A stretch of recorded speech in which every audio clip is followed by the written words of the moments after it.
Indian ഫുട്ബോളിനെ സംബന്ധിച്ചിടത്തോളം ഇന്നൊരു പ്രധാനപ്പെട്ട ദിവസമാണ്. മോഹൻ ബഗാൻ ഡേ ഇന്നാണ് ആചരിക്കുന്നത്. എല്ലാ വർഷവും മോഹൻ ബഗാൻ്റെ സ്ഥാപക ദിനം വളരെ ആഘോഷപൂർവ്വം അവർ മോഹൻ ബഗാൻ ഡേ ആയിട്ട് ആചരിക്കുന്നത് നമ്മൾ കാണുന്നതാണ്. ഏതായാലും ഇത്തവണ ഏറെ സവിശേഷതകളായിട്ട് മുഹമ്മദൻ സ്പോർട്ടിംഗ് ക്ലബ്ബും ഈസ്റ്റ് ബംഗാളും തങ്ങളുടെ സമ്മാനങ്ങളും ആശംസകളും മോഹൻ ബഗാൻ ഡേയിൽ മോഹൻ ബഗാൻ ക്ലബ്ബിന് വേണ്ടി അയച്ചിട്ടുണ്ടായിരുന്നു. പിന്നെ കായിക, രാഷ്ട്രീയ, സാംസ്കാരിക രംഗത്തെ പ്രമുഖരെല്ലാവരും പങ്കെടുത്തു. ഇപ്പം ക്രിക്കറ്റ് താരങ്ങളായിട്ടുള്ള മനോജ് തിവാരിയും സൗരവ് ഗാംഗുലിയും പങ്കെടുത്തു. പിന്നെ ബംഗാൾ രാഷ്ട്രീയത്തിലെ പ്രമുഖരെല്ലാവരും തന്നെ പങ്കെടുത്ത ചടങ്ങ് തന്നെയായിരുന്നു മോഹൻ ബഗാൻ ഡേ. മോഹൻ ബഗാൻ അത്ലറ്റിക് ക്ലബ്ബിൻ്റെ ഭാഗമായിട്ടുള്ള ക്രിക്കറ്റേഴ്സ്, ഫുട്ബോളേഴ്സ്, ഹോക്കി പ്ലേയേഴ്സ്, അങ്ങനെ എല്ലാവരും പങ്കെടുക്കുന്ന വളരെ വലിയൊരു ചടങ്ങ് തന്നെയായിരുന്നു നടന്നത്.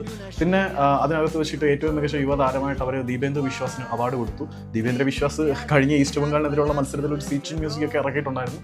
ഏതായാലും വളർന്നു വരുന്ന ഒരു നായകനായിട്ട് തന്നെയാണ് അവർ വിശ്വാസിനെ കണക്കാക്കുന്നത്. പുള്ളി ഡിഫൻസീവ് യൂണിറ്റിൽ വളർന്നു വരുന്ന ഒരു ടാലന്റ് തന്നെയാണ് എന്ന കാര്യത്തിൽ യാതൊരു സംശയമില്ല.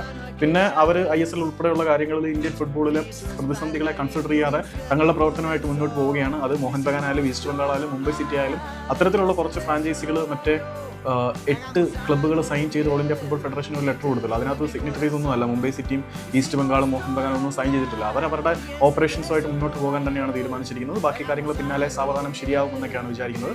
പക്ഷേ മറ്റ് ക്ലബ്ബുകൾ തങ്ങളുടെ സാമ്പത്തിക പരാധീനതകളും ഒരുപാട് പ്രശ്നങ്ങളൊക്കെ പറയുന്നുണ്ട്. എന്താവും കാത്തിരുന്ന് കാണാം. ഏതായാലും മോഹൻ ബഗാൻ ഡേ വളരെ ആഘോഷപൂർവ്വം തന്നെ ആഘോഷിക്കപ്പെട്ടു എന്ന് പറയുന്നതല്ലേ ഗ്രാമാറ്റിക്കലി